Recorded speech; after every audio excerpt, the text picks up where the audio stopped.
Escape from New York, a novel by Mike McQuay, based upon a screenplay by John Carpenter and Nick Castle.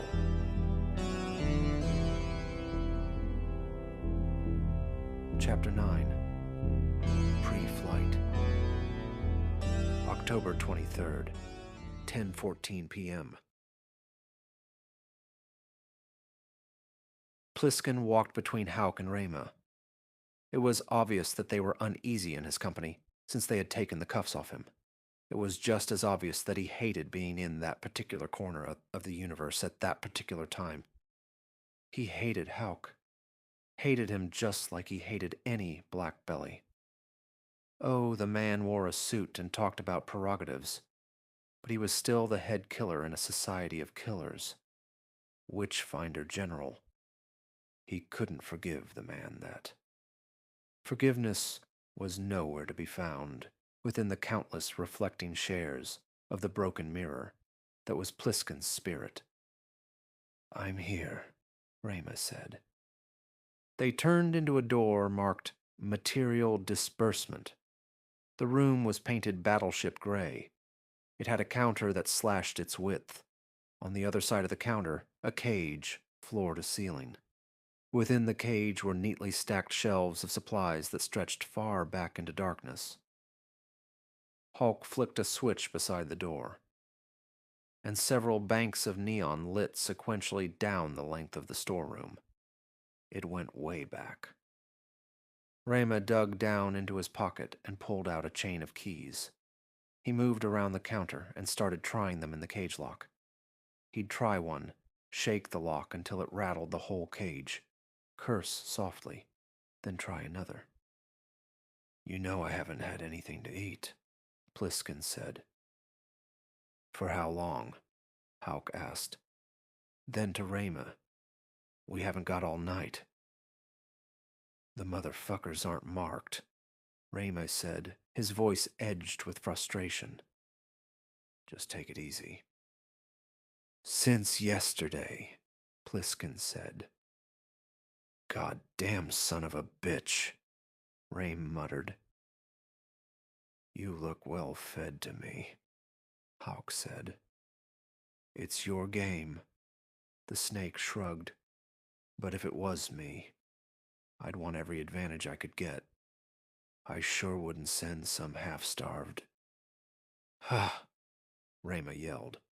"Wouldn't you know it'd be the last goddamn one?" He creaked open the cage door and hurried back down the rows of equipment.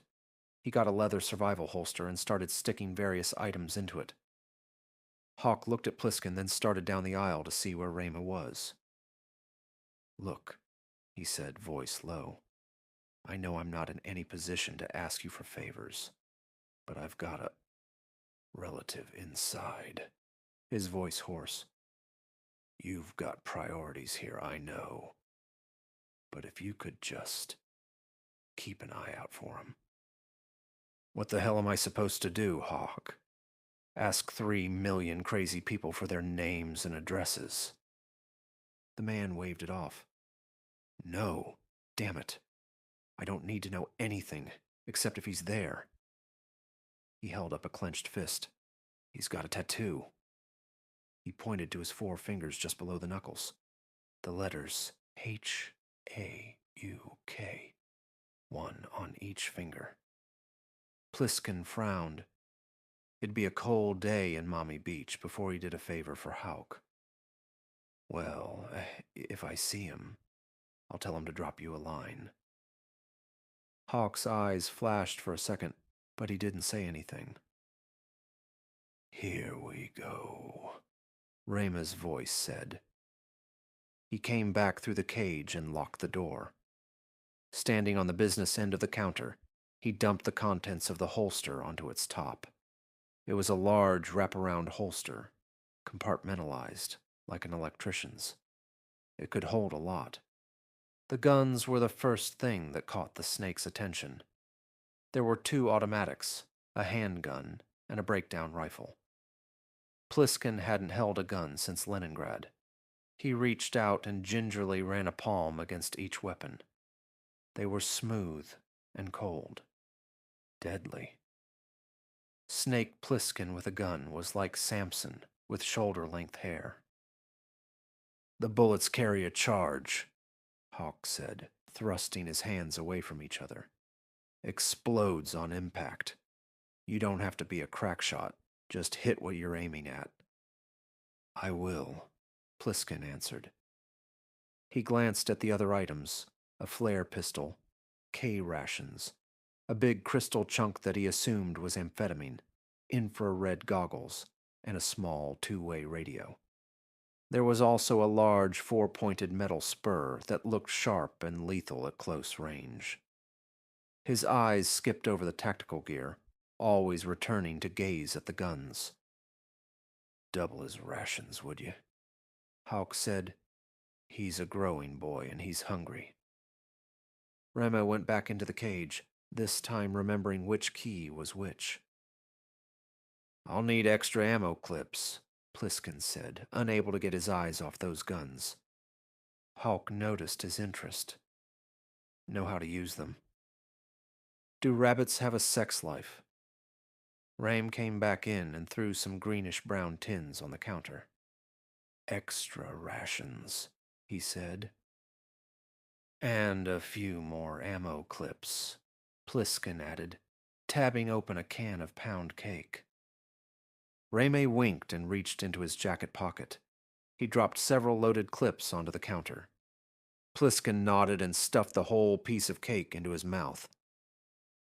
"It's a whole different world in there," Rame said. "It's very tribal, very survival-orientated." He leaned against the counter and looked at Plissken, deadly serious. The snake smiled at him through his mouthful of cake. "They split along the race and ethnic lines: white, black, Chicano, Indian, Oriental, European." He took a breath. "It even breaks down farther: women, homosexuals, religious, old people, and the crazies. Some of them have cars. They took junkers left behind and converted them to steam. We think that they may also have a gasoline source in there. And power. They have it selectively, although God knows how they do it." "He does?" Plissken asked, swallowing the dry lump of cake. "Who?" "God." Rama made a face and started talking again. Plissken listened with half an ear as he got into a tin of peaches. They thought they were telling him something. Plissken had been down so many roads that most of them were named after him. "They have greenhouses and rigged-up generators. Some areas even have streetlights. The crazies live in the subways. They have full control of the underground." He stopped because Plissken was slurping loudly on peach juice. The snake stopped, looking at the man over the rim of the can. "The crazies," Rama continued. "They're night raiders." Plissken set the tin back on the counter, wiping his mouth on the back of his sleeve. He sifted through the equipment laying in front of him. He held up a strange round object with a push-button inset. "What's this?" "Tracer," Hawk said. "Sends a radio signal for 15 minutes. If you push it, we can track you on radar." Plissken held it between thumb and index finger, examining. "Had these in the army." "This one's different," Hawk said, taking it from him. He twisted the thing hard against itself. Half the barrel turned. "Safety catch," he said. "Nice toy." Plissken returned, and picking up the peach can, he finished the rest of the juice. "We could brief you for days," Rama began. The snake looked at him like a gambler, looking at the taxman. "Let's just get it over with, huh?" "Now the man wants to get it over with," Hawk said, his face hard. "By God, I'll vote for that. Pack up your gear solider and we'll get underway." Plissken started stuffing the equipment back into the holster. "Yeah, I could use some fresh air." he said. He got the bulky pack filled and strapped it around his waist. Hawk was already walking out the door. He sauntered at his own pace behind the man. Hawk was finally forced to stop in the middle of the hall and wait. "You mentioned the Gulf fire," Plissken said. "Where in the hell am I supposed to land it?" "Top of the World Trade Center," Hawk returned, and he didn't even flinch. "Just like that," Plissken said. "You're Snake Plissken, aren't you?" Hawk shot back. "Besides, it's the only place you can land." He started walking again. "They won't see you up there, and when you come back, you can take off from the free fall."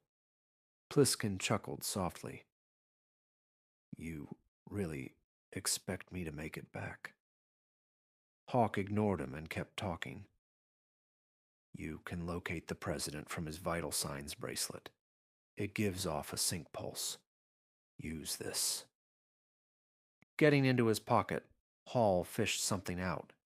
He handed it to Plissken, a small, round object. It looked like a miniature compass. "Home device," Hawk said. "It shows direction and distance." Plissken eyeballed it once, then threw the thing into the holster with the rest of the gear. They came to some stairs and went up.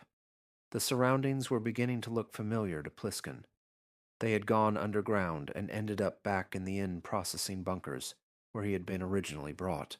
He couldn't believe that Hawk would just give him a Gulf fire and turn him loose.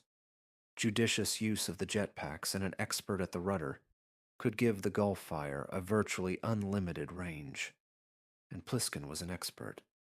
Hulk took him into a small examination room, set off to the side of a dimly lit, totally empty ward. His eye was throbbing worse than usual, but he knew it was a combination of the rain and the proximity of the black-suited slime. The pain in his side had settled to a dull ache that would form an ugly black and yellow bruise by morning, if he lived that long. The examination room was just the same size as the steri chamber, but in here, the table was padded and covered with a starched white sheet. There was a cabinet in a corner, glassed in, but lockable. It was filled with small, sealed jars of clear medicine. Next to that was a machine set on a table. It was not overlarge, but was literally covered with dials and gauges. An old man with a rugged face and a white lab coat stood near the examination table. He was filling a syringe from one of the small medicine bottles.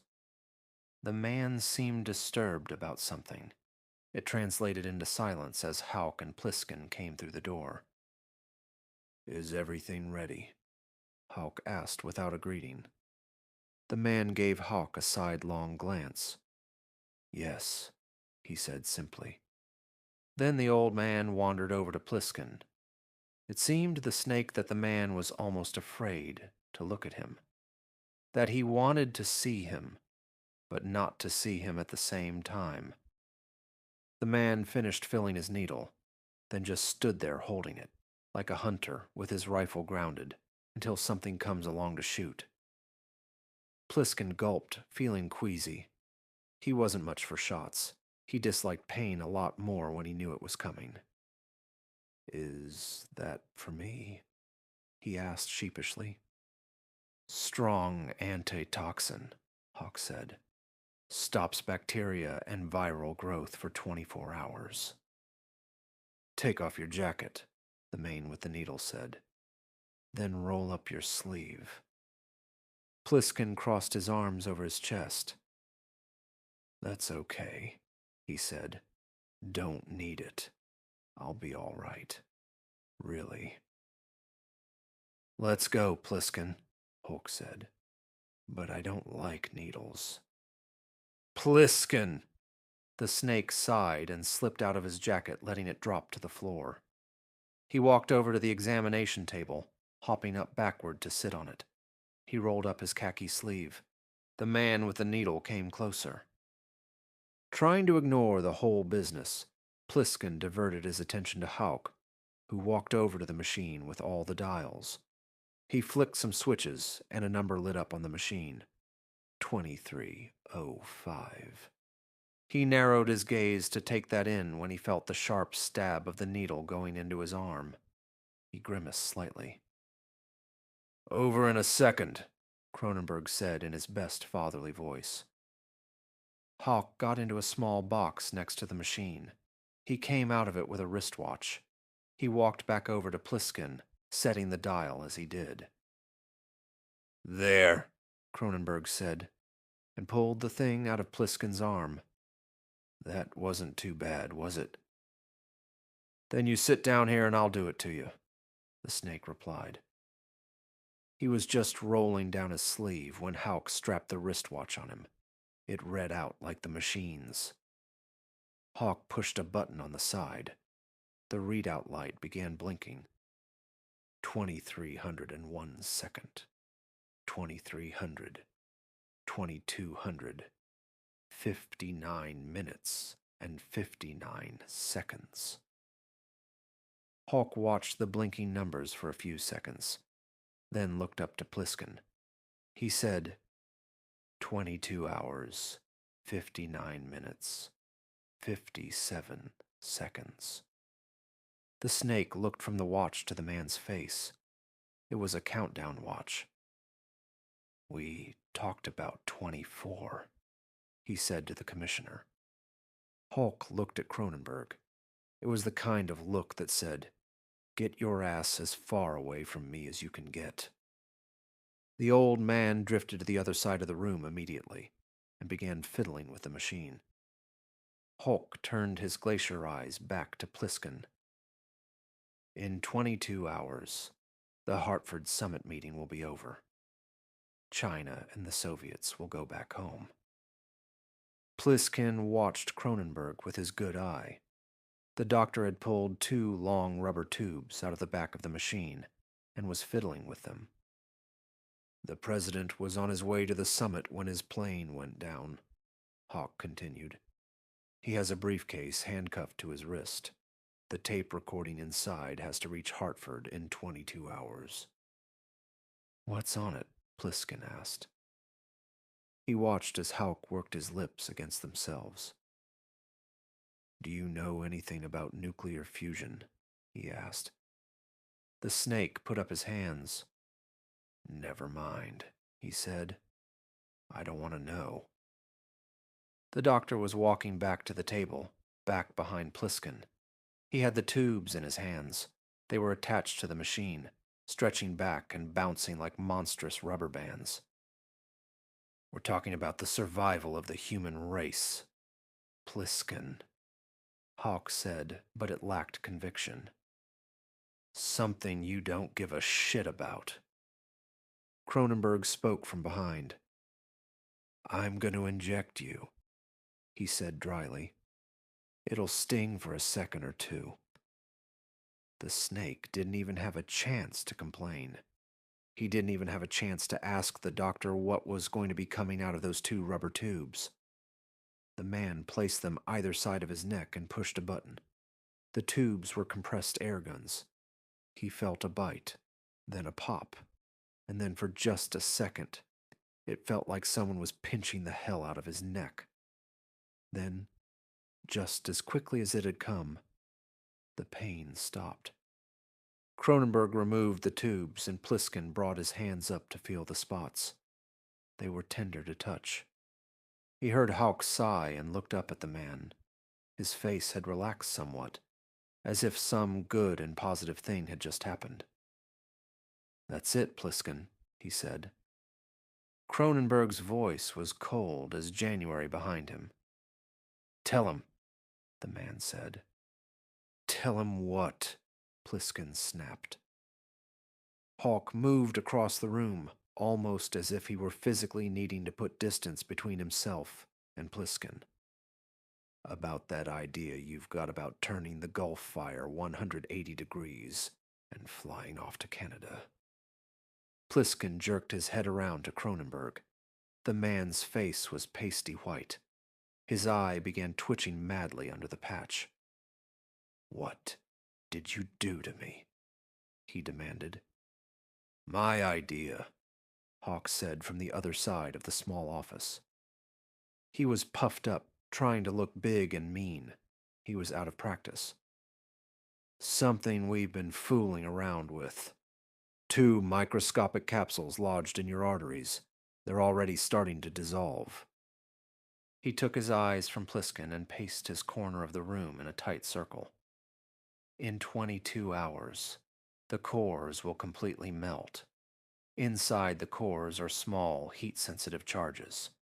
Not a large explosive about the size of a pinhead. Just enough to open up both your arteries. He stopped walking, turned his head and stared hard at the snake. I'd say you'd be dead in 10-15 seconds. The pain charged through Plisken's eye, and he was off the table, jumping toward Hawk. He hit the man hand in a death grip on his throat. The momentum carried them back to bang into a concrete walk. Hawk groaned loudly. "Take him out!" Plisken screamed, squeezing hard on Hawk's neck. Eyes bulging, breath caught in his throat. Hawk had his pistol out, jammed into Plisken's stomach, but the snake was well beyond that. He'd gladly go if he could take Bob Hawk along with him. Plissken was vaguely aware of Dr. Cronenberg behind him. The man was shaking visibly, mouth working. He was talking. Plissken picked it up with half an ear, then listened to it all. "They're protected by the cores," Cronenberg was yelling. "But 15 minutes before the last hour is up, we can neutralize the charges with an X-ray." His hands were on the snake's arm, gently touching. "We can stop it, Snake. We can stop it." Plisken looked at a gagging Hulk, then at Cronenberg's deep, worried eyes. He released the man's throat. Deep, husky sounds came from Hawk as he staggered away from the gray wall, hand up on his throat, massaging. He holstered his gun. Plisken tried to swallow the anger back down to the boiler within him. He looked at his watch. It read 22 hours, 47 minutes, and 1 second. Hawk was taking deep breaths when he spoke. His voice was hoarse. "We'll burn out the charges if you have the president." Plisken glared at him. "What if I'm late?" Hawk straightened his tie. No more Hartford Summit. No more Snake Plissken. Plisken bent down and picked up his leather jacket, draping it over his arm. He was calm again, thinking, adjusting. He stared fire at Hawk. "When I get back," he said, "I'm going to kill you." The commissioner accepted that at face value. He even smiled slightly. "The Gulf Fire's waiting," he said.